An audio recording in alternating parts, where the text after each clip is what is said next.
It's just one thing after another for Keir Starmer as the economy tanks, Labour high-ups resign in droves, and the public realises the PM couldn't run a chip shop, let alone a whole country. Voters can't do much about it as the next election is years away.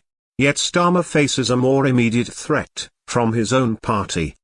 They've had enough too. Many want him out, and now they've got a figurehead to rally around in Andy Burnham, the Labour mayor of Manchester. Burnham has been itching to have another crack at the leadership ever since losing out to Jeremy Corbyn in 2015. Now he reckons the tide is turning in his favour as Starmer sinks. His biggest hurdle is that he isn't an MP, but he's manoeuvring to stay relevant by backing Lucy Powell in the deputy leadership contest triggered by Angela Rayner's departure. Burnham boasts one superpower. He's from the north. He's so proud of it, he never stops mentioning it. In fact, he's the UK's most dedicated exponent of that ancient breed, the professional northerner. And in the crazy world of Labour Party internal politics, that could be enough. There's nothing wrong with coming from the north. Some of my best mates do. And some of my worst enemies. Which is another way of saying that where you come from shouldn't matter, but it does in Labour circles.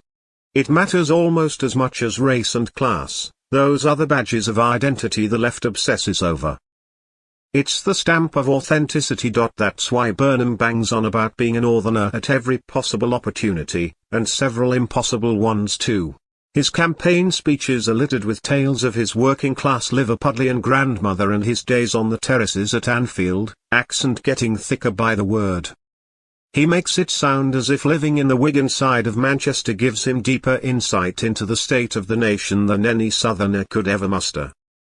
Even many in the Labour movement roll their eyes when he clicks into professional northerner mode.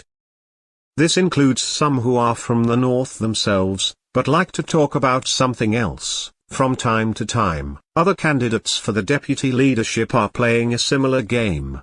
Education Secretary Bridget Phillipson is working her northeast working class credentials for all they're worth. She doesn't mention that she shot off the second she turned 18, thence to Oxford University and straight into the liberal establishment. Angela Rayner did it better, of course.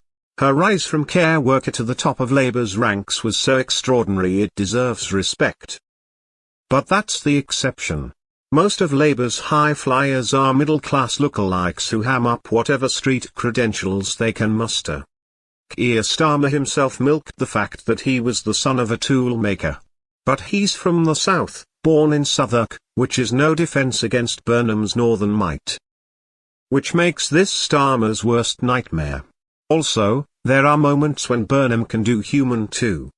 Which is a double nightmare for our wooden PM. Despite their posturing, Labour abandoned actual working class communities years ago, chasing fashionable middle class causes instead. Burnham's outdated northern shtick won't win them back on its own. Nor will anyone else at Labour until they drop the cosplay and reconnect with real working people.